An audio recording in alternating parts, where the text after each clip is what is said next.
We've seen an explosive 24 hours across the board. Bitcoin up 8%, new all-time highs for stock markets around the world, signs of lows coming in, and crypto parties non-stop with meme coins hitting new all-time highs. So what's that I hear? The degenerate altcoin parties beginning once again?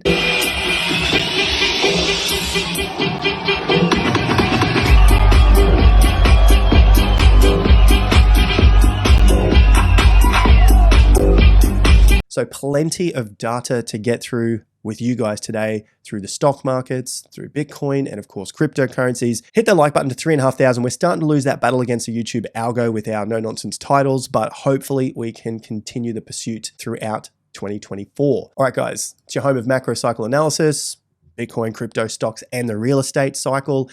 Let's dive into today's video. We've had CPI announcements last night. This is always the most important thing to look at until the next meeting.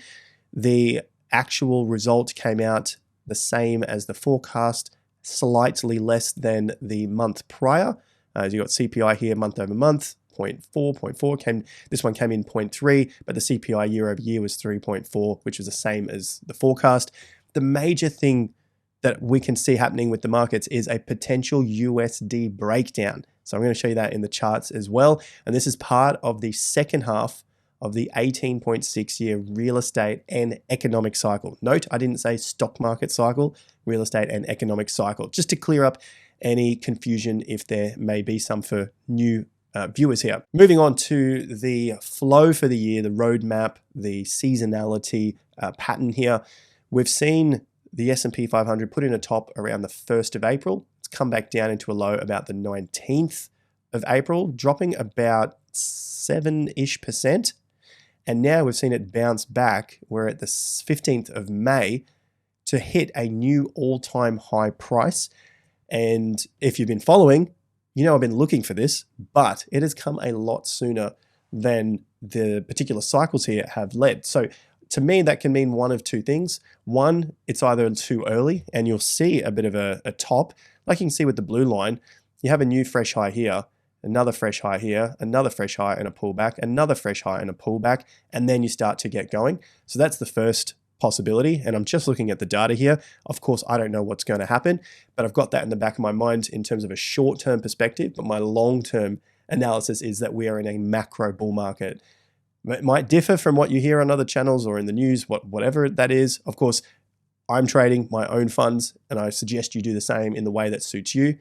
So the first thing is maybe we hit some highs and then we get some higher low pullbacks and test again.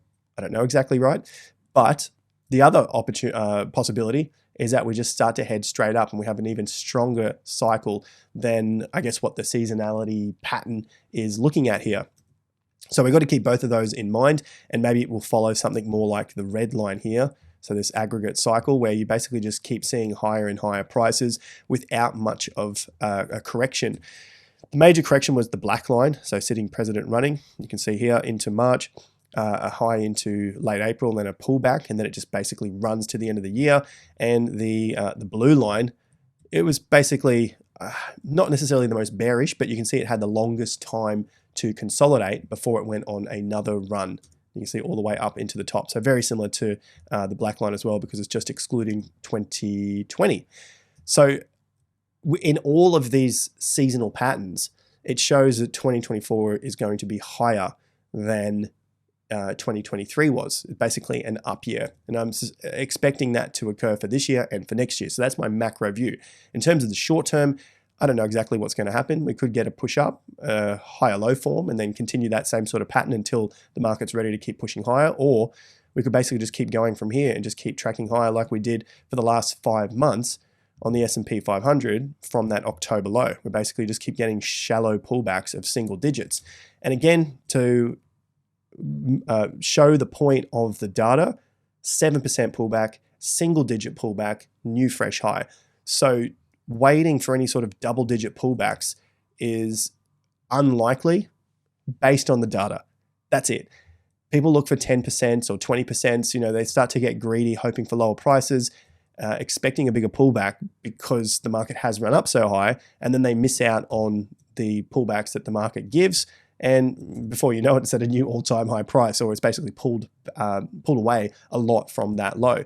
So that's happened for the S&P. We're at a new all-time high price in 32 trading days and 44 days in total. So basically just short of 7 weeks, it's made a new all-time high.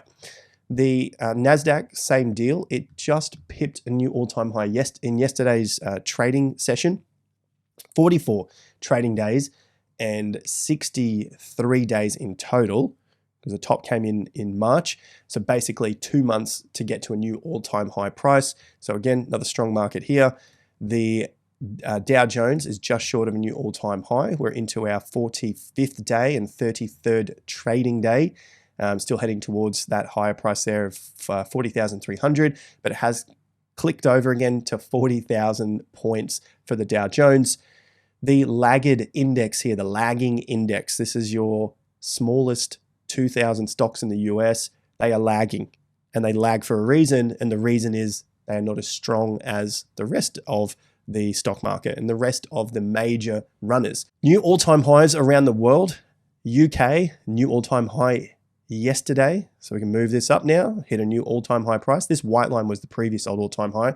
So it is now about 5% away from that price. Look at that, 5.3% from the previous old all-time high set back in 2023. That's your reminder to hit that like button as well. Let's go for 3,500 today. We're starting to lose that battle ever so slightly against the YouTube algorithm. All right. Germany as well hit a new all-time high yesterday. So these are the biggest economies around the world. And personally, this is what I'm looking at when it comes to my own investing and trading, because I want to see more of that risk on environment coming into the market, because you start to see that flow over into Bitcoin and cryptocurrencies. And I know that's what most of you are here for. So let's enjoy it. Anyway, it's the best I could do. France, again, new all-time high happened on Friday last week, and yesterday's trading got it very close to another new all-time high, but it was the highest closing price, highest daily closing price in history. And to me, I just keep watching these corrections, and they're not very deep at all. Does that mean that we won't get a deep one? Of course not. But the main thing I'm looking at here, when I track the patterns, and I can use it for other stock markets as well, is that when you get these bull markets, you typically see shallow corrections, and the masses are hoping for deeper corrections because they didn't get in at the lows when the market was the most fearful, 2022, 2023, and now they're hoping they're going to see the same sort of correction like they saw a couple of years ago. But of course, that's not going to happen. When you think about the market psychology and the market sentiment, why would it happen? The market's more bullish now. It might not be entirely bullish, but it's more bullish now. Therefore, you're probably, not guaranteed, but you're probably not going to see the same sort of corrections as you would when everyone or the majority are more bearish. Okay, so that's the difference as we continue to climb to new all-time high prices. And on that new all-time high price, there's some pretty startling data here. Now, this is a fantastic quote, but in terms of the data, bull markets last longer than you think. The current bull market we are in is actually 19 months. The average is 61 months. And when I just look at the amount of months for each of these bull markets going back to the 1950s, we're coming up to the first of the resistance levels, if we can call it that. You had a 26-month bull month in 1966, or starting from 1966. You had a 32-month, a 31-month, and in 2020, we had the 21 months. So we're basically at to this resistance level here. And then the next round of numbers I'll be looking at is roughly 26 to 32 months. That would take us out another roughly 8 to 12 months from now, and that would be 2025. So to me, there's still quite a few people calling for a crash in 2024, roughly after the summertime. So sort of that September period. They're looking for this sort of 20% correction. Market's overbought. I think it's nonsense. And when I look at the data itself, there really isn't anything to suggest to me, in my own analysis, why you would get a crash in 2024 after everything that we've seen into new all-time highs, and that all-time highs can last a lot longer. Typically, the ones who are waiting for these big corrections are essentially bearish all the time, and they're right, 2 times out of 10. It's when you get those corrections. I think more so like 1 time out of 10 when you look at the broad data over 100 years. But anyway, looking at those big corrections, it doesn't seem likely at all when you come back to the actual raw data itself. And when we look at the technicals on the chart, they're still up.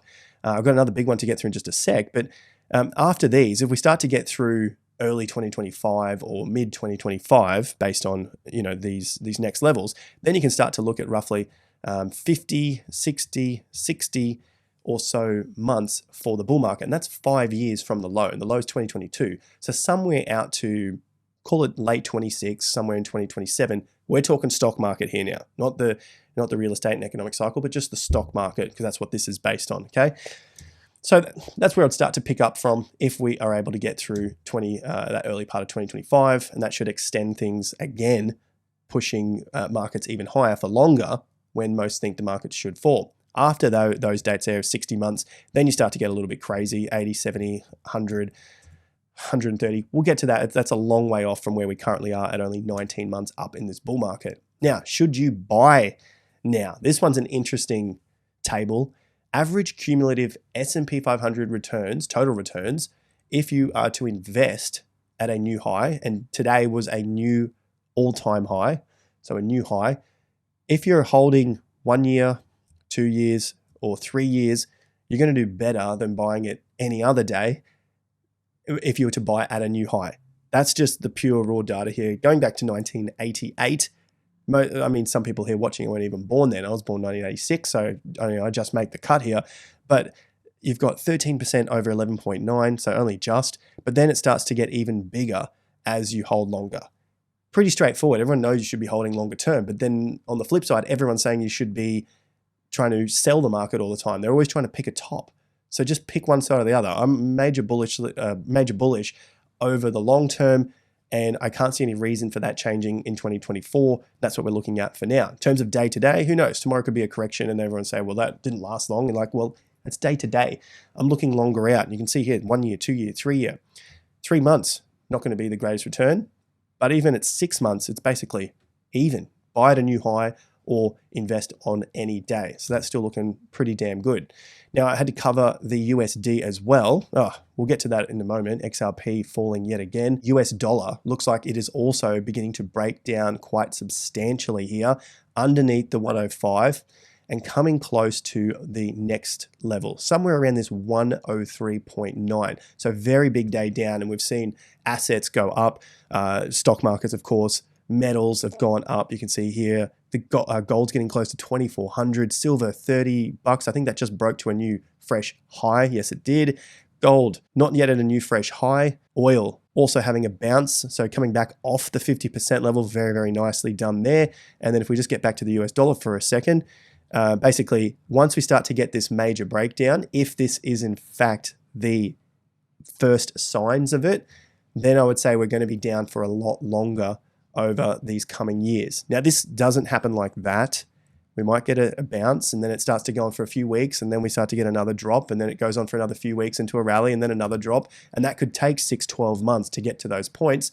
But overall, this could be one of the first signs because we've got a lower high forming and then the break under that 105 level, which was pretty key as it broke out. So it's back underneath that level, and that could be a fantastic sign for Bitcoin and cryptocurrencies. So this could lead to that next narrative of why Bitcoin should be going up and why cryptos should also be going up. Now, in terms of liquidations, Bitcoin's obviously gone up today about 8%, hitting 66, breaking past the 65K level, but we haven't necessarily seen huge liquidations. That may have come at the lows, back in 12th and 13th of April, which has cleared out the market. Maybe it's cleared it out enough.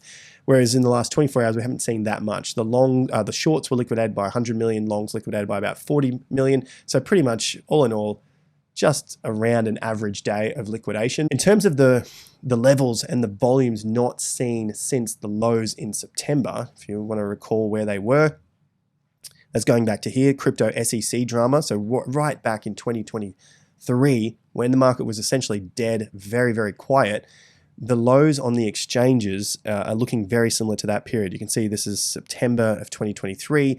Granted, it is now May and we're only about halfway through that month. So maybe it comes up to something similar like October, where you start to see that increase in the volume. Because basically we had a huge March when you compare it to the other 3 months, which were very big too, December, January, February. So huge exchange volume. This is spot volume that you can see up here. And I've got the ETFs to get through in just a sec.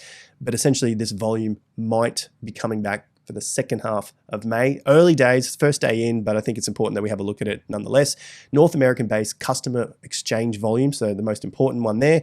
And then we can see it across the board. European-based customer exchange volume, May, similar to September. So it's still lower than September. For now, we've got half the month to go. But that could all change in the next 2 weeks and it starts to climb a little higher. But essentially, we're seeing that same sort of low volume as we get to the second half of the month, similar to what happened at those lows back before the market really pumped out of those 25 grand bottoms into October, November, December, and the rest is history from there. So we can go through the rest of those exchanges. Basically, the volume might be coming back, but it seems like it has been putting in a low. ETF news, essentially, again, we've seen some mostly outflows around the lows. So this is one of the biggest outflow days across the board here. That was on the 1st of May, which essentially is the low for now and possibly the low for this correction leading into that wave 4 before we start to head out. Still got a bit more time here, so we're not going to get too far ahead of ourselves, but essentially May 1st, there's that low at 56,500 and the ETF outflows have so far lined up with that exact day. Everyone's selling at the bottom and the biggest inflows, everyone buying at the top. Same sort of thing. Hopefully, if you're not too tied to the ETF narrative yourself, you're able to watch this for what it is when we start to climb again and not get too caught up in ETFs are buying, therefore Bitcoin will never go down. Of course, ETFs are fantastic for the price of Bitcoin and the prices can go up, but they can also go down because people can sell their ETFs. They don't have to keep holding them forever. And so that's why you start to see the prices also go down. The moral of the story is don't get tied to narratives. And I'm pretty sure most of us here don't do that. We've had the first sign so far of breaking past $65,000. The first sign of Bitcoin coming back to life for the bulls, that is, because it's broken over the $65,500 level. It's been such a key level there. The volume has also come back as that has occurred. So that's a good sign for BTC, and we're on Coinbase here. What we want to see next is at least another 2 more days of closing above 65K. Now that doesn't guarantee that this low is in, but it definitely puts the probabilities on the side that the low is in. And they're the signs that I'm looking at for here. So some had mentioned several theories to me, which I do not follow.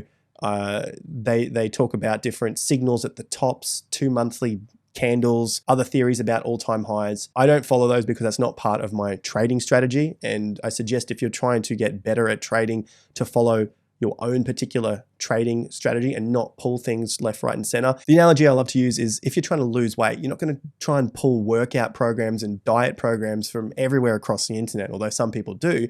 You want to get one, learn how it works, and stick to it. If you're doing your carnivore diet, you're doing your vegan diet, whatever it is, learn how it works and you stick with it.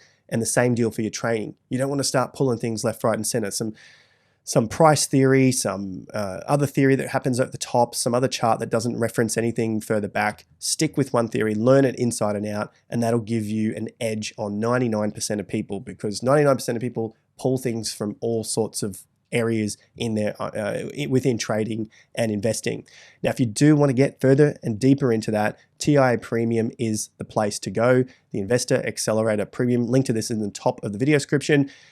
You can check out this button here, subscribe to the free report, and that'll give you an email that allows you to get into the free Discord, where you can also check out TIA reviews. So these are some of the reviews there from members, from viewers like yourselves that have found a ton of value from watching the content and learning the program as well. So click on that and you'll be able to find out more information about TIA Premium. With that in mind, let's continue on with BTC. What happens next from here? 67 is the next level, roughly every $2,000 here. 65, we've got that for 1 day. We need 2 more days above that now. Closing prices, 67, next level, 69, 71. So they're the things to look out for now with Bitcoin after it finally breaks through that level. Now onto some altcoins here, and the comment that I'd made back in mid-April was around altcoins making higher lows. And in particular, I want to see this happen across their Bitcoin charts. So their Bitcoin pairing. Solana so far doing relatively well, but I really want to see it get above 0.0026. You can see volume dropping off here. It is putting in higher lows, but it's still below 50%. And that's as simple as it gets. Above 0.0026, that's going to be the strongest part of the chart for Sol versus BTC. Now, Pepe has hit new fresh all-time highs for a few days in a row. Bit of a reversal bar here, but provided it remains above 800, 900, whatever that is, lots and lots of zeros, and then you could say that this is still in the stronger part of this entire run up. So that's not looking too bad. Meme coins have done relatively well. What hasn't done well, surprise, surprise, the XRP game is making a few bucks one day and then losing it all the following day. Come on, you motherfucker. Ah, shit. God damn it. Same shit, different day. And unfortunately, that has been the story for XRP for the entire time. So essentially, that is a look at what is strong and what charts look weak. I'll let you do your own buying and selling.